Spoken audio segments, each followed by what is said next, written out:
మూడవది వివేకానంద రెడ్డి హత్య. జగమరిగిన సత్యం. చిన్న పిల్లవాడు గాఢ నిద్రలో ఉండి ఒక్కసారి లేపి వివేకానంద రెడ్డి ఎలాగ చనిపోయాడంటే జగన్మోహన్ రెడ్డి ప్రమేయంతో గొడ్డలతో నరికి నరికి క్రూరంగా చంపారని ప్రతి ఒక్కరూ చెప్తారు. అంతెందుకు, ఇది నేను చెప్పవలసిన అవసరం లేదు, మాకు నువ్వు ఆన్సర్ చేయవలసిన అవసరమే లేదు. సాక్షాత్తు నీ బాబాయి కూతురు 7-10 సంవత్సరాల నుంచి వాళ్ళ తండ్రి ఆత్మకు శాంతి కలగాలని, మా తండ్రి హత్యలో జగన్మోహన్ రెడ్డి ప్రమేయము ఉంది ఉంది ఉంది అని కాలికి బలపం కట్టుకొని ఊరు వాడ దేశం మొత్తం తిరిగి చెప్తుంటే ఆవిడ అడిగినటువంటి ప్రశ్నలకు నువ్వు సమాధానం చెప్పు, మాకు చెప్పవలసిన అవసరం లేదు.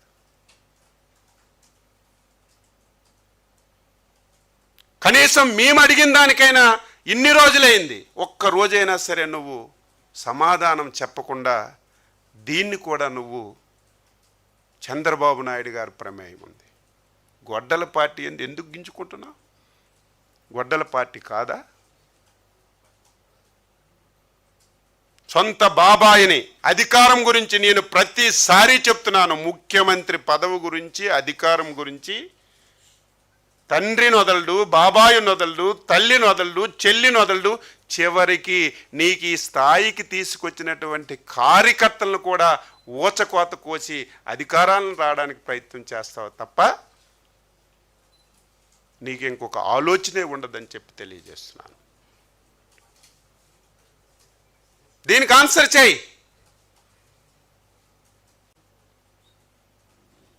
ఈరోజు ఏది చూసుకున్నా సరే ఇందులో మీకు ఒక ఉదాహరణ, సాక్షులు ఉన్నారు.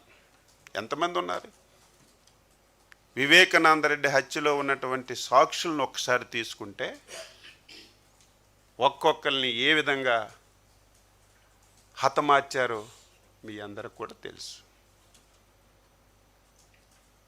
ఆయన ఒక్క నైజం, పదవి లేకపోతే అన్నీ చేస్తాడు విమర్శలు. 5 సంవత్సరాలు ఏం పీకావు నువ్వు? అపోజిషన్లో ఉన్నప్పుడు నీ తండ్రి హత్య మీద మాట్లాడావు, నీ బాబాయ్ హత్య మీద మాట్లాడావు. నాకు విశాఖపట్నం ఎయిర్పోర్ట్లో కోడి కత్తితో పొడిచారు, చంపడానికి ప్రయత్నం చేశారని సింపతి చేశావు, గులకరాయితో కొట్టించుకున్నావు. ఒక్క రోజైనా సరే నువ్వు ఈ విషయాల మీద మాట్లాడి ఏవైనా సరే చర్యలు తీసుకున్నావని అడుగుతున్నాను.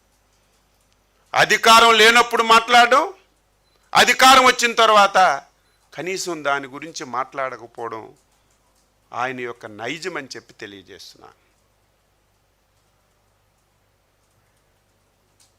ఇష్టానుసారంగా మాట్లాడుతున్నాడు. వంగవీటి రంగా గారిని చంపిన దాంట్లో చంద్రబాబు నాయుడు ఉన్నాడని నేను అడుగుతున్నాను, ఆన్సర్ చేయి. బుల్డోజర్లు పెట్టి ఇళ్ళన్నీ కూడా కూల్చేశారు, మిగిలింది ఒక పార్థసారథి రెడ్డి, అది కూడా కర్ర పెట్టుకొని ఊత పెట్టుకొని నడుస్తున్నాడు. అది తెలిసి మాట్లాడావా తెలియక మాట్లాడావా నాకు అర్థం కాదు. మొత్తం ఆ రోజు జరిగిన పరిణామాల్లో ఇన్వాల్వ్ అయిన ప్రతి ఒక్కరిని ఆ రోజు నువ్వు హతమార్చిన విషయం ఈ సందర్భంగా గుర్తు చేస్తున్నాను. రెండవది, ఆ రోజు పులివెందలకి తెలుగుదేశం పార్టీ పక్షాన ఉన్నటువంటి వ్యక్తి ఆ రోజు ఇందులో ఒక బాధ్యుడని నువ్వే చెప్పావు, నేను చెప్పలేదు. ఆ బాధ్యుడు ఈరోజు నీ పార్టీలో ప్రముఖంగా ప్రధాన కార్యదర్శిగా బాధ్యతలు నిర్వహించి నీ పక్కనే ఉన్న విషయాన్ని కూడా నువ్వు గుర్తు పెట్టుకోకుండా ఈ విధంగా చంద్రబాబు నాయుడు అనే కారణం అని చెప్పి మాట్లాడడం చాలా దారుణం అని చెప్పి తెలియజేస్తున్నాను. రెండవది, చంద్రబాబు నాయుడు గారు అపోజిషన్ లీడర్గా ఉమ్మడి ఆంధ్రప్రదేశ్ రాష్ట్రంలో శాసనసభలో ప్రసంగం చేశారు. 4 రోజుల తరువాత రాజశేఖర రెడ్డి గారు నువ్వు అసెంబ్లీకి రావు అని చెప్పి చంద్రబాబు నాయుడు గారు ప్రసంగం చేసిన తర్వాత 4 రోజులకే హెలికాప్టర్ కూలి చనిపోయింది. చంద్రబాబు నాయుడు గారు పాత్ర ఉందని చెప్పి నిస్సిగ్గుగా మాట్లాడుతున్నారు. ఈరోజు రేపు మీకు చూపిస్తాం. ఇప్పటికే మీకు ఆ వీడియో వచ్చింది. చంద్రబాబు నాయుడు గారు స్పష్టంగా చెప్పారు. అదేంటో మన రాష్ట్రం యొక్క దౌర్భాగ్యం. ఆ రోజు రాజశేఖర రెడ్డికి కానీ ఈరోజు జగన్మోహన్ రెడ్డి కానీ మన రాష్ట్రం మీద, మన రాష్ట్రంలో ఉన్న దేవుళ్ళ మీద ఒక కక్ష కట్టుకున్నారు. ఎందుకంత పగ? దేవుళ్ళ మీద మీకు ఎందుకంత పగ? అందులో మా రాష్ట్రంలో ఉన్నటువంటి 7 కొండలవాడు వెంకటేశ్వర స్వామిని అపవిత్రం చేయాలని ఆ రోజు నుంచి ఈ రోజు వరకు మీరు కంకణం కట్టుకున్నారు.